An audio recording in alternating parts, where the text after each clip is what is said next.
Boa noite a todos da Casa Espírita Cristã Maria de Nazaré, do grupo Rita de Cássia de Estudos Espíritas. Mais uma vez estamos fazendo a nossa palestra gravada, ainda nesses tempos de isolamento social. Como é de praxe em nossa instituição, vamos iniciar os nossos trabalhos com uma prece de sustentação para a nossa tarefa.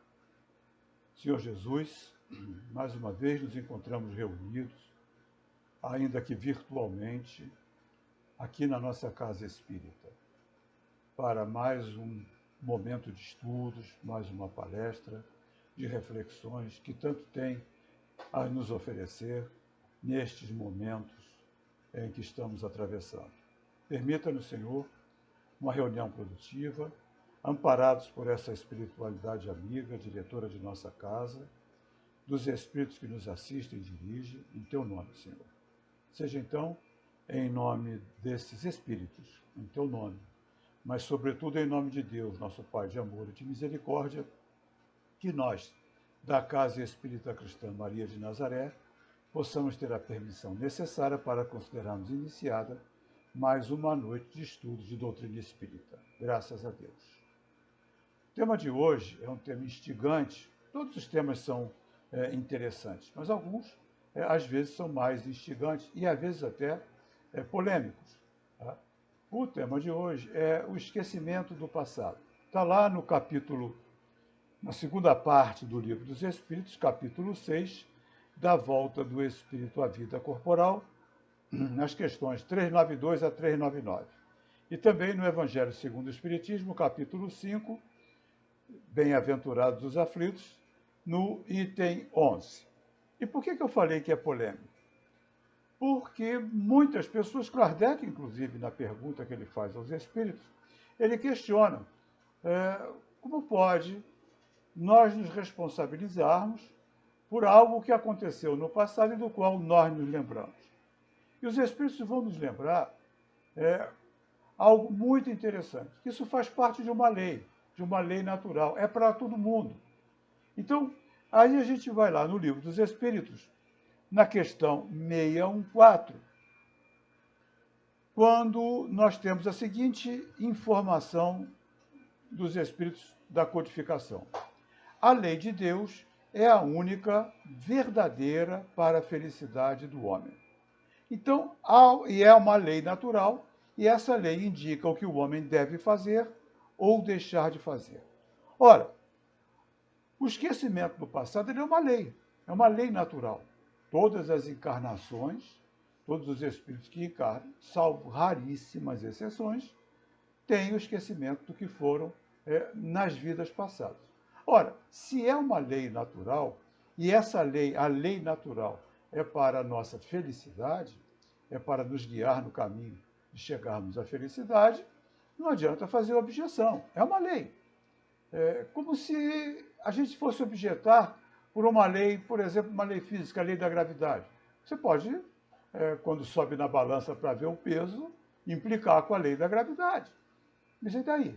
Isso não altera o funcionamento da lei. O esquecimento do passado é uma lei. Tá? E é uma lei natural, e ela visa o nosso benefício. E por que ela visa o nosso benefício? Porque, como dizem os espíritos, cada nova existência na carne é um recomeço de uma jornada. E a lembrança do passado pode ser grandemente inconveniente. Por que grandemente inconveniente? Porque pode nos tolher o livre-arbítrio. Imagina que o nosso passado, como aliás diz o irmão José, numa página muito interessante. O irmão José é um espírito que, inclusive, participou da codificação e que tem vários livros de pequenas mensagens muito concisas e de uma clareza, de uma objetividade muito grande.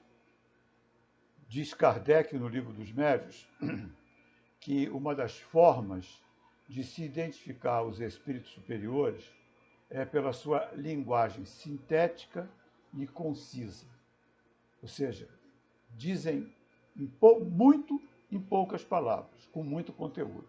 O irmão José é um desses espíritos Cada página pequena, 3, 4 parágrafos, contém ensinamentos incríveis.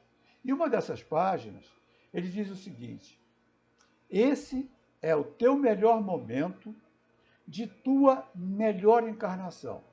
Daí dá para você ter uma ideia daquilo que você foi no passado.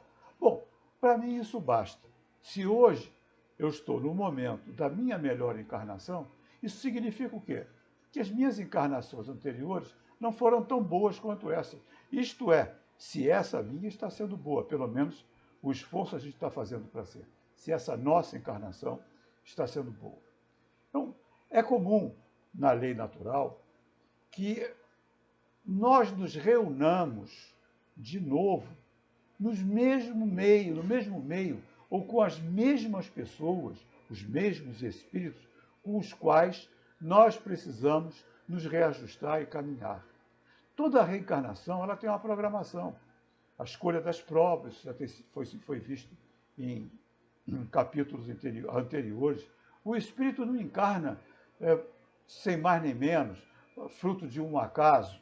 Mesmo quando ele não tem consciência da necessidade de reencarnar, e isso acontece principalmente nos espíritos menos evoluídos, as decisões são tomadas por ele.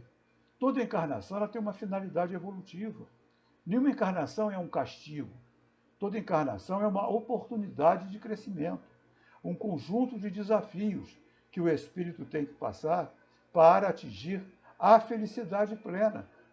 E ele só atinge essa felicidade se dentro desse conjunto de desafios ele tomar as suas decisões dentro da lei natural. Então, fica muito difícil para nós nos lembrar, para um espírito, se lembrar do que foi no passado. Porque muitas das nossas encarnações são de reajuste, são de experiências que no passado, encarnações passadas, nós não vivenciamos bem. Nós fizemos avaliações no mundo espiritual sobre essas experiências antes de reencarnar. Nós fomos assessorados por espíritos superiores, nosso anjo guardião, espíritos mentores, com licença, que nos ajudaram na nossa ficha kármica a ver quais seriam as melhores oportunidades de crescimento. Nós temos comprometimentos perante a lei. Nós estamos num mundo de expiação e provas. Mundo de provas todos os mundos são.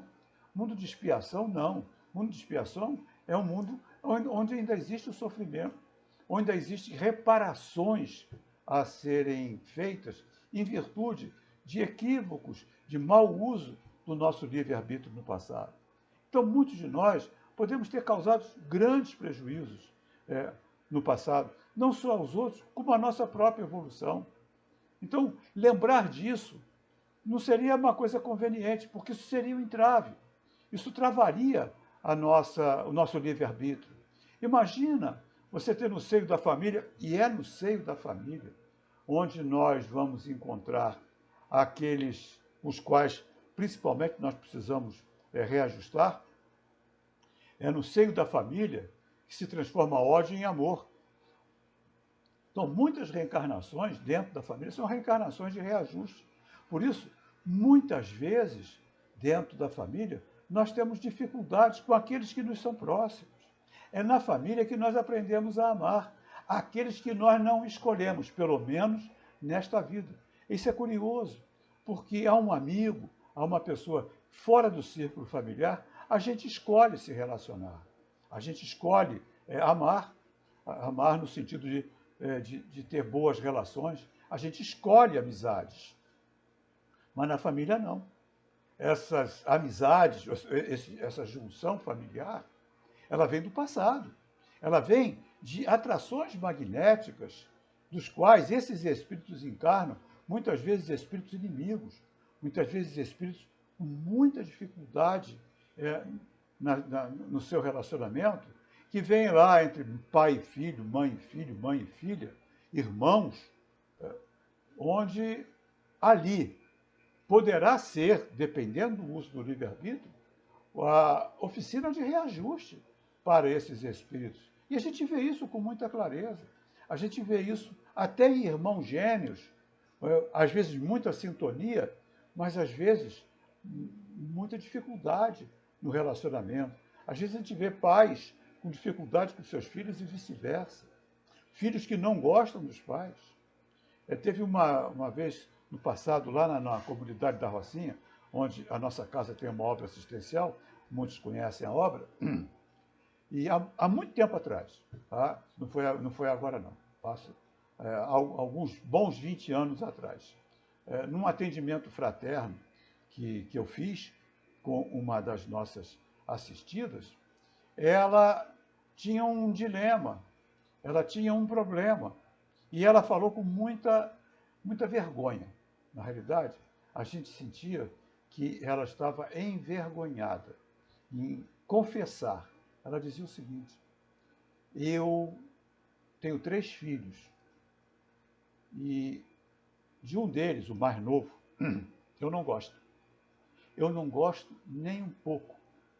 Desde que esse menino nasceu, eu não gosto dele. E eu me envergonho profundamente disso, porque uma mãe não pode deixar de gostar do filho. Mas eu realmente não gosto dele. Então o que eu faço? Eu dou toda atenção e carinho para ele. Toda. E isso está me causando problema com meus outros 2 filhos. Por quê? Porque os outros 2 estão com ciúmes. E os outros 2 eu gosto. Mas desse eu não gosto. Mas como eu me envergonho, eu procuro compensar dando o máximo de carinho. E eu estou tendo um problema dentro de casa. Olha que dilema. Olha que coisa complicada. Olha que situação essa moça está vivendo. Estava vivendo. Espero eu que tenha. A gente conversou bastante, falou sobre essa questão de que na família vêm os nossos adversários. Nós temos o esquecimento do passado, que a gente não lembra, mas tem as tendências, como os Espíritos nos dizem. Nós não está totalmente esquecido. Nós temos as tendências instintivas, nós temos a forma como nós agimos, como nós tomamos decisões. A gente sabe que a gente tem um inconsciente. A psicologia estuda isso. Eu gosto muito da análise que faz a programação neurolinguística, porque ela simplifica bastante esses termos da psicologia, da psicanálise, que são termos complexos, muitas vezes fora da nossa capacidade de compreensão. Ego, superego, id, superid, umas coisas meio complexas. Na realidade, e inclusive o psiquiatra Augusto Cury, que é o psiquiatra mais lido do mundo, portanto, não estamos falando de um aventureiro, ele faz um reducionismo bastante interessante para a nossa capacidade de compreensão. Ele diz que a gente pode dividir nossa memória em 3 partes. O registro automático de memória. O que é o registro automático de memória? É aquilo que passa na nossa memória, mas não fica fixado. Passa e foi embora. Imagina, por exemplo, que alguém te fale um número do telefone.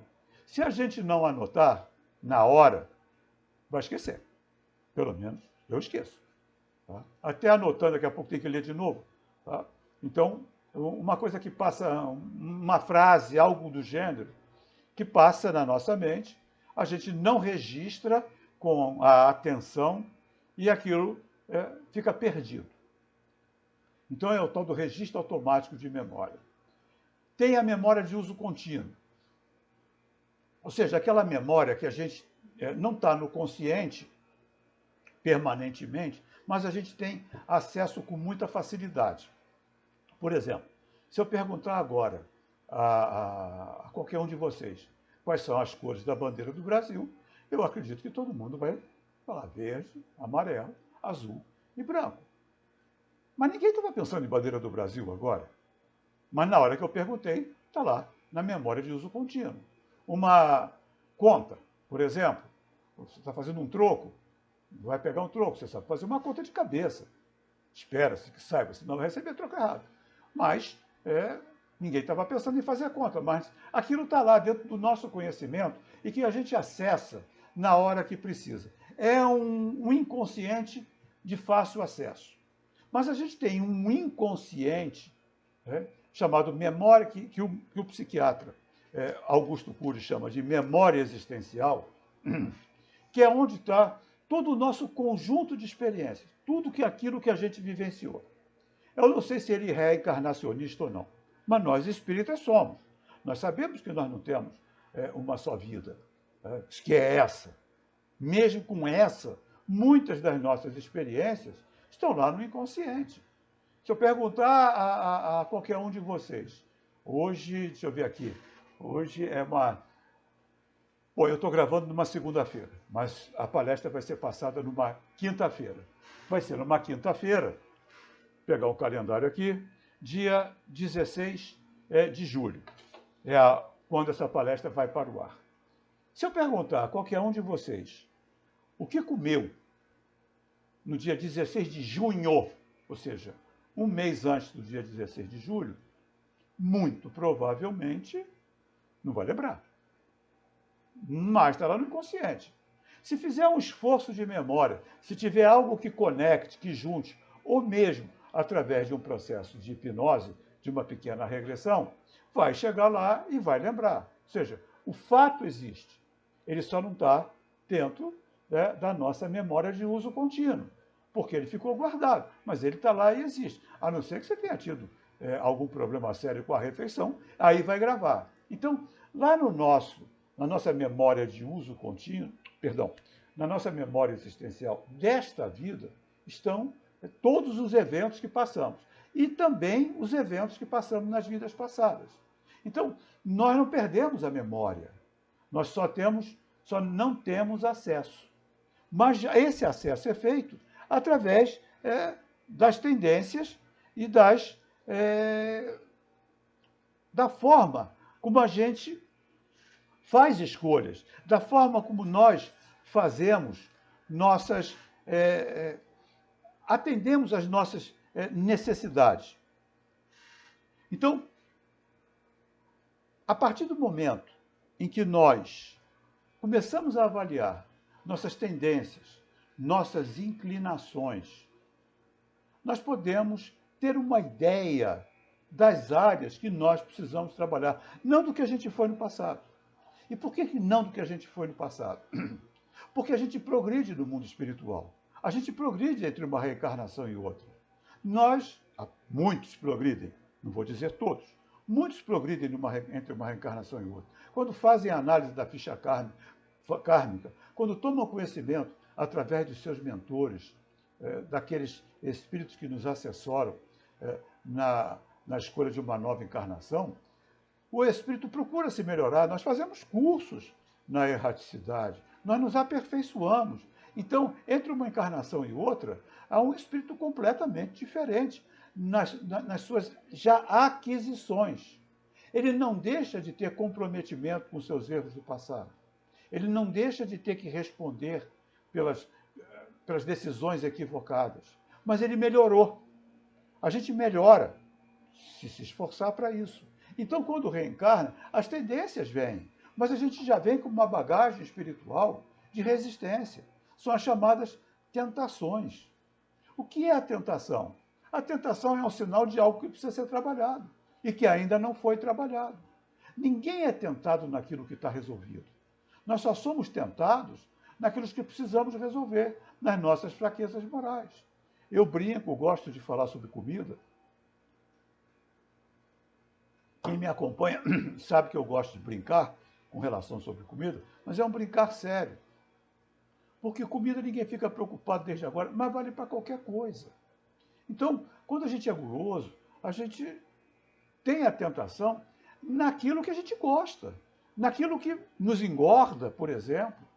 Ninguém é tentado num rodízio de chuchu, me desculpe a brincadeira. O rodízio de chuchu ninguém é tentado, mas, de repente, lá num queijos e vinhos, a gente pode ultrapassar o nosso limite. Lá numa feijoada, para quem gosta de feijoada, dificilmente vai comer feijoada no limite da saciedade. Então, isso mostra uma tendência, algo a ser resolvido. Então, quando a gente tem uma explosão emocional, por exemplo, algo que nos tolhe o discernimento, nos leva a tomar decisões ríspidas, bruscas, até mesmo violentas, ali é uma área a ser trabalhada, com toda certeza. Ali há um orgulho, ali há uma vaidade, ali há algo que precisa ser revisto. E por isso a gente vai vivenciar de novo. Quando a gente tem um parente difícil, de convivência obrigatória, que a gente até se sente envergonhado por não amar, ali tem um resgate. Quem errou, quem pecou, não importa. Importa que ali tem um resgate. Por isso é que a gente não vai lembrar. Não importa se foi o filho que errou ou se foi o pai que errou. Importa que ali há algo para ser revisto, para ser refeito. E é aí que nós vamos perceber as nossas tendências, as áreas que nós precisamos trabalhar. Então não há um esquecimento total. Mesmo quando nós estamos em sono, no sono há um desprendimento do nosso corpo espiritual. Muitas vezes temos vivências no mundo material. Muitas vezes fazemos, inclusive, acordos no mundo no mundo espiritual.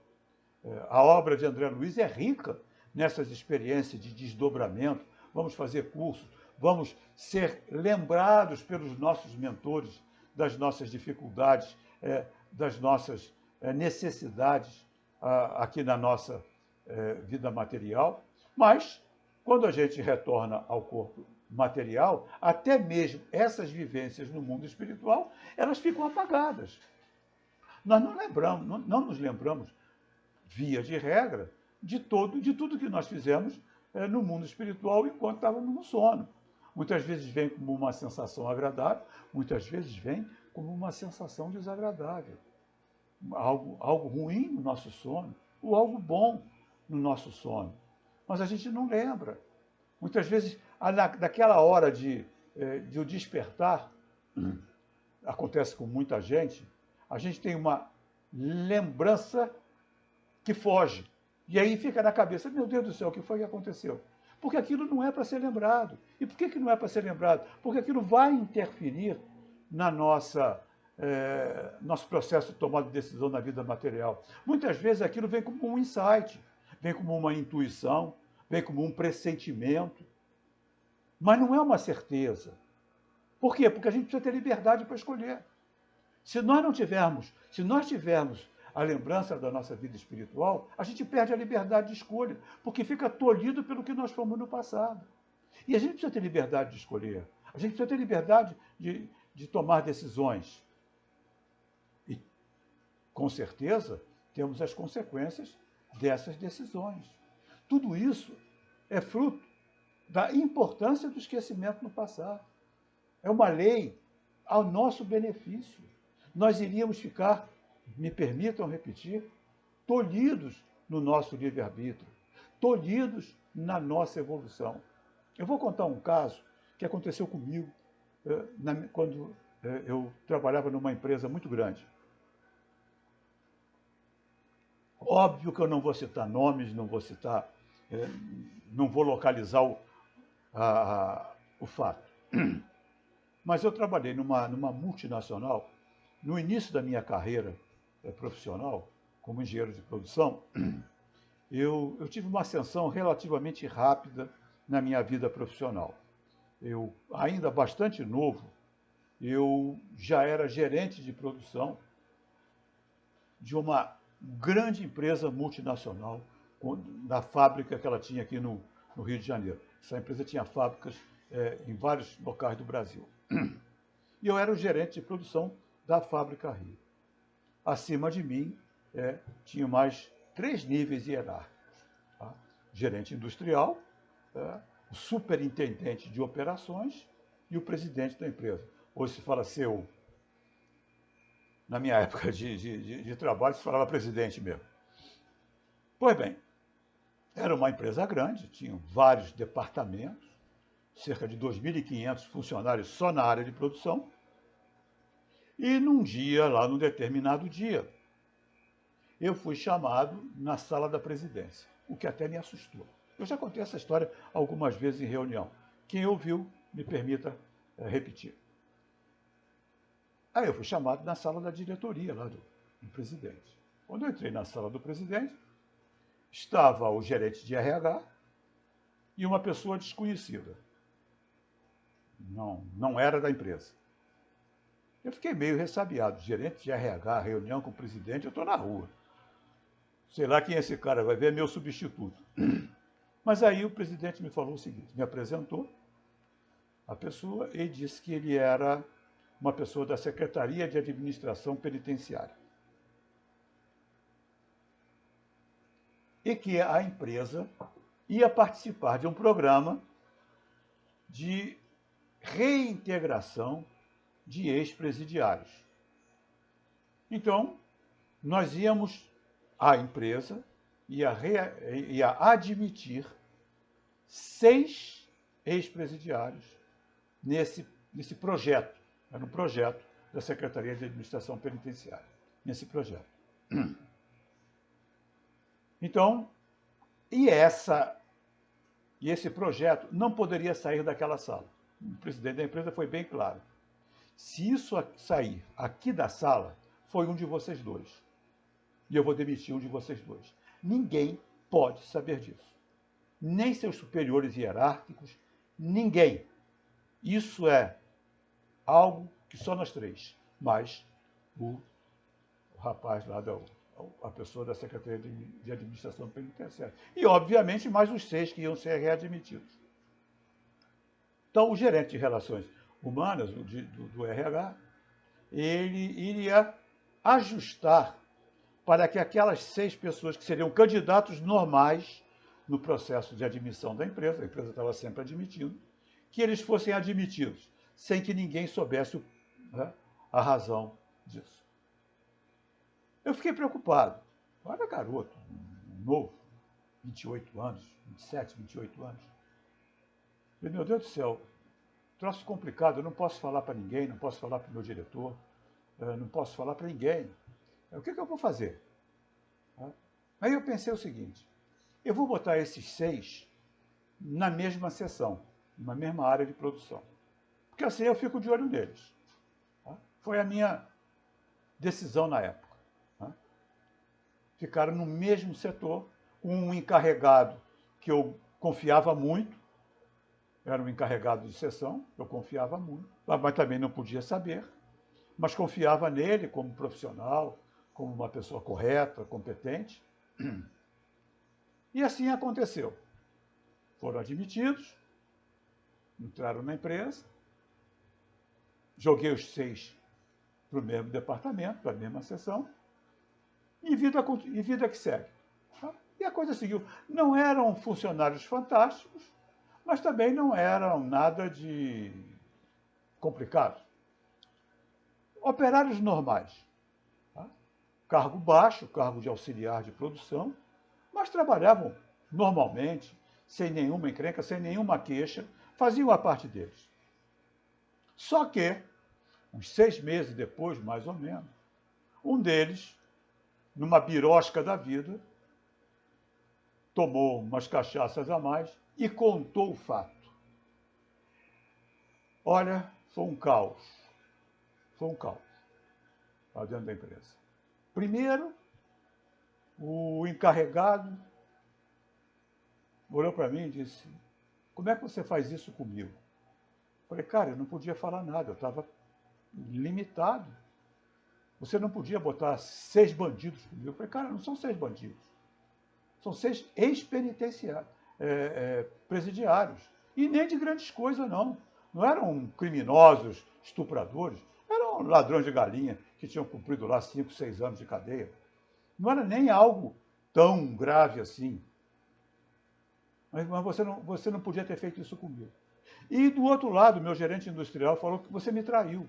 Você traiu a confiança que eu tenho em você. Eu não confio mais em você. Mas, cara, eu não podia fazer nada. O presidente da empresa me proibiu. E daí que te proibiu? Nós temos uma relação de confiança. E você quebrou essa relação de confiança. Enfim, os 6 tiveram que ir para a rua e eu não durei mais 6 meses naquela empresa porque eu fiquei sem clima para trabalhar. Então eu sou uma pessoa que não questiono muito essa questão da lembrança do passado, não. Porque aqueles 6 funcionários da nossa empresa, eles tinham passado nessa vida. Tinham cumprido a sua pena.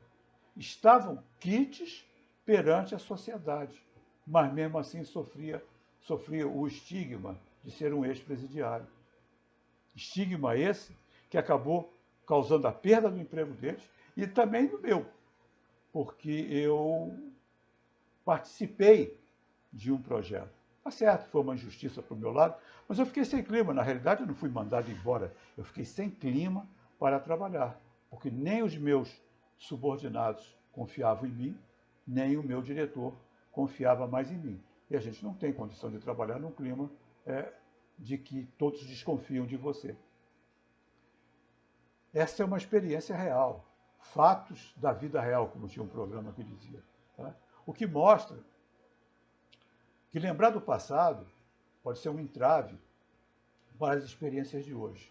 Agora, imagina pessoas que estavam quites com a lei, mas carregavam o estigma de, no passado, terem transgredido. Estavam numa nova oportunidade. E a gente pode pensar nisso como uma nova reencarnação. Imagina alguém que no passado não foi grandes coisas, que está tendo a oportunidade de uma nova encarnação, onde na vida espiritual se arrependeu, e não basta o arrependimento, tá?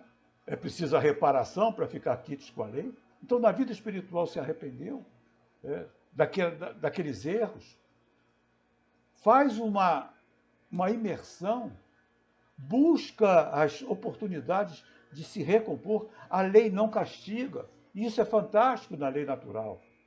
A lei não castiga, Deus não pune, nem recompensa, é tudo consequência.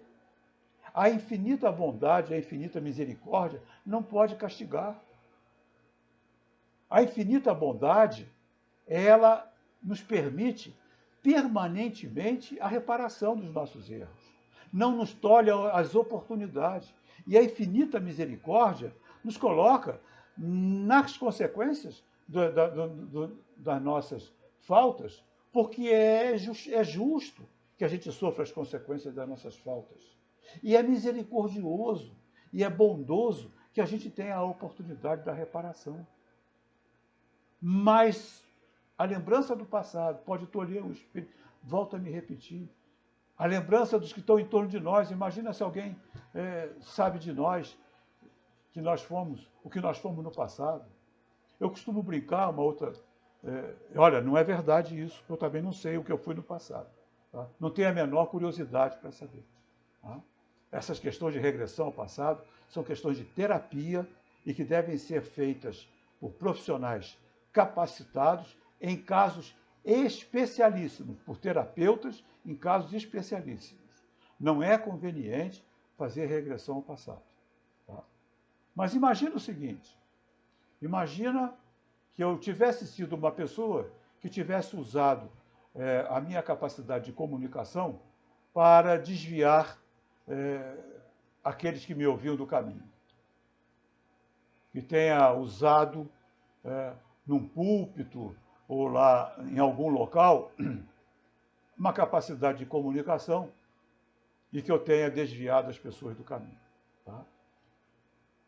Tenha me aproveitado disso para enriquecimento, para prestígio, seja lá para o que for. Tá? Aí vamos supondo, eu não tenho essa informação, vamos supor que no mundo espiritual eu caísse para dentro de mim, tá?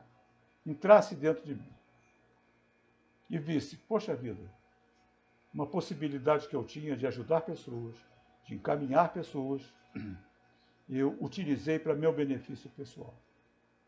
Então eu peço a oportunidade. Poxa, eu gostaria de reparar isso. Eu gostaria de ter alguma atividade que eu pudesse reparar isso. E aí vai que o meu mentor dissesse, poxa, você até que fala direitinho, você não é tão ruim assim. Tá? Que tal você reencarnar dentro do meio espírita como palestrante espírita? Ali você vai poder levar uma mensagem edificante, uma mensagem que vai ajudar as pessoas a crescerem tudo. E eu posso dizer, poxa, tá legal, de repente é uma boa. Já estou querendo melhorar mesmo, dentro de uma filosofia dessa, com certeza, não só vou aprender, como também vou ajudar outras pessoas. Ok, então você vai reencarnar e você vai ser palestrante espírita. Agora, imagina se as pessoas que estivessem me ouvindo soubessem do meu passado, picareta, de usar a minha capacidade de comunicação para tirar benefício próprio. Qual seria a minha credibilidade? Se é que eu tenho alguma hoje, não teria nenhuma se soubessem disso. Volto a dizer, isso é uma situação hipotética. Tá? Eu não tenho a menor ideia do que fui no passado. Aliás, diga-se de passagem, nem tenho vontade de saber. Eu até contei uma história no curso do Evangelho, de uma possibilidade que eu tive junto com um médium, querido amigo meu, já desencarnado, que eu conversava sobre essa questão de esquecimento do passado e falava, bom, mas tem muita objeção. Ele falou, tem, claro que tem. Tá? Mas é importante que a gente não lembre. Aí eu falei, mas muita gente questiona. Aí ele olhou para mim e disse, como ele era um médium de muita possibilidade, de muita percepção, ele disse, você gostaria de saber o que você foi no passado? Aí eu olhei bem para a cara dele, mas ele me olhou tão fundo no meu olho, mas tão fundo no meu olho, que eu fiquei pensando, eu acho que não. Eu acho que não vai ser uma boa para mim. Ele virou para mim e disse, fez bem. Então eu trago essas experiências.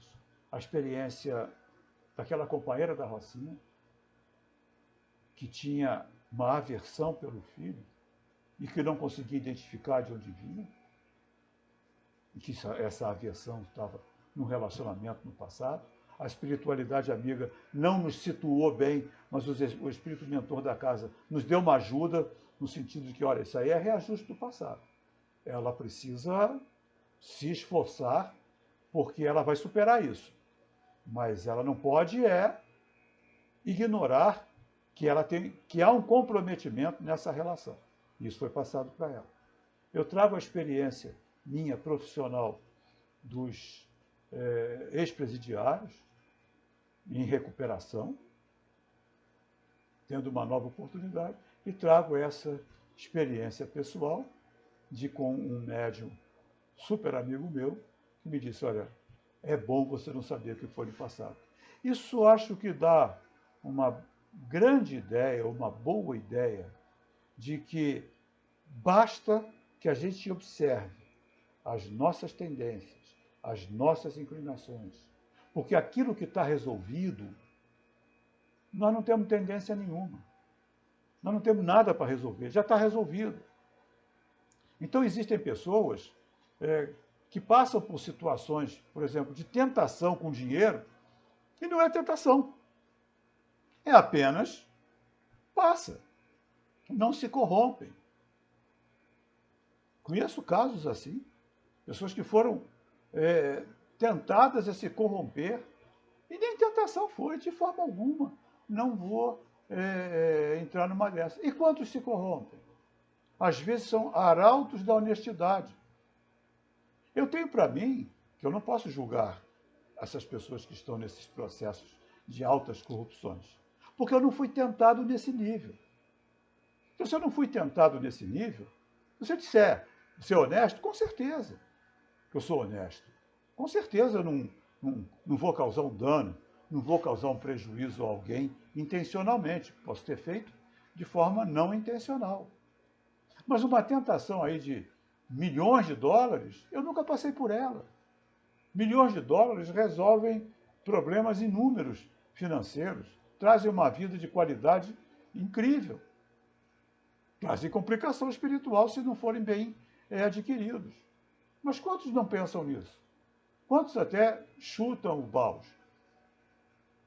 A gente vê muitas vezes pessoas que a gente acreditava como sendo pessoas sérias, pessoas honestas, não resistindo a uma tentação, porque aquela área não foi trabalhada e ela foi tentada. Agora, é importante que a gente lembre, como os Espíritos dizem, não existe tentação irresistível. Está lá nas leis morais, na lei de liberdade. Não existe arrastamento irresistível no que diz respeito às leis morais. Ou seja, nós não estamos vivenciando situações que nós não tenhamos condições de passar. Nós temos todas as condições de passar por essas situações. Porém, muitas delas são testes, são testemunhos, são processos expiatórios de repetição de experiências, são provas a serem vencidas para conquistarmos mais desafios de nível superior. O Espírito Emmanuel tem uma frase, ela é motivadora, mas às vezes até a gente olha, escuta uma frase dessa e fica, caramba, que coisa complicada. Ele diz, ao superar uma prova, ao vencer um desafio, conte com o outro pior, mais difícil. E é verdade, porque se eu quero crescer, eu tenho que passar por desafios cada vez mais difíceis, que nem esses joguinhos de celular, eles têm fase. Fase 1, fase 2. Cada vez que o garoto lá, isso quando é garoto jogando, passa de uma fase para outra, ele dá um grito de satisfação. Ele, poxa vida, aí vai para a fase mais difícil, até chegar lá na fase 10, quando beija a princesa, ou vai para o trono do rei, ou seja lá o que for. É um processo de escalonamento de dificuldades em que a gente vai superando. E para a gente passar para nível superior, tem que resolver o nível inferior.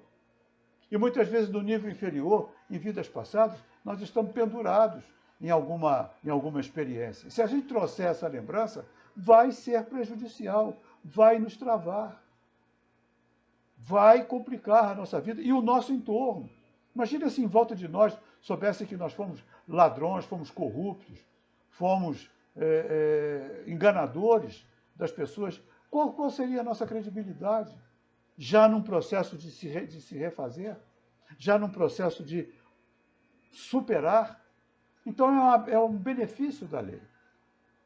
Então que fique essa nossa reflexão. O esquecimento do passado, ele é fruto de uma misericórdia divina para que a gente possa caminhar com mais segurança. Basta para nós a observação das nossas tendências. Agradeço muito a atenção de todos, esperando que brevemente nossa casa possa reabrir, possamos voltar às nossas reuniões presenciais. Eu confesso que eu sinto muita falta dessa energia de estar no público. Tá? A gente utiliza esses recursos da tecnologia porque, graças a Deus, a gente tem isso e a gente se mantém, de alguma forma, em comunicação. Mas eu não gosto disso, não. Eu me sinto um pouco desconfortável. Eu gosto de olhar olho no olho, eu gosto de falar, eu gosto de dar e receber a energia do público. Espero que numa próxima oportunidade a gente tenha a oportunidade de estar ao vivo e a cores na nossa casa. Então, vamos dar por encerrado o nosso trabalho de hoje e com a prece de encerramento das nossas atividades. Senhor Jesus, profundamente grato pela oportunidade que nos deste desse estudo, desse trabalho, na tua seara, nós te rogamos, Senhor, que em breve espaço de tempo possamos estar novamente reunidos em nossa casa, em nossa instituição, para as nossas tarefas presenciais. Te rogamos também, Senhor, pelo nosso planeta, atravessando momentos difíceis, particularmente em nosso país, que as pessoas que sofrem, que estão nesse medo, dessa pandemia, possam estar amparadas nas suas angústias, nas suas ansiedades, pelos seus anjos guardiães. Nada disso, Senhor, é sem razão, a gente sabe disso, mas muitas vezes são provas, experiências difíceis. Uma coisa a gente sabe, vai passar. E com a tua misericórdia, a tua bondade, a gente roga que passe o mais breve possível. Seja então, em nome da direção espiritual do trabalho, dos espíritos que conosco dividiram a tarefa, mas sobretudo em teu nome, Mestre, de amor e de misericórdia, e de Deus, nosso Pai de amor e de misericórdia, que nós, da Casa Espírita Cristã Maria de Nazaré, possamos ter a permissão necessária para considerarmos encerrado o estudo de doutrina espírita desta noite. Graças a Deus, muita paz a todos.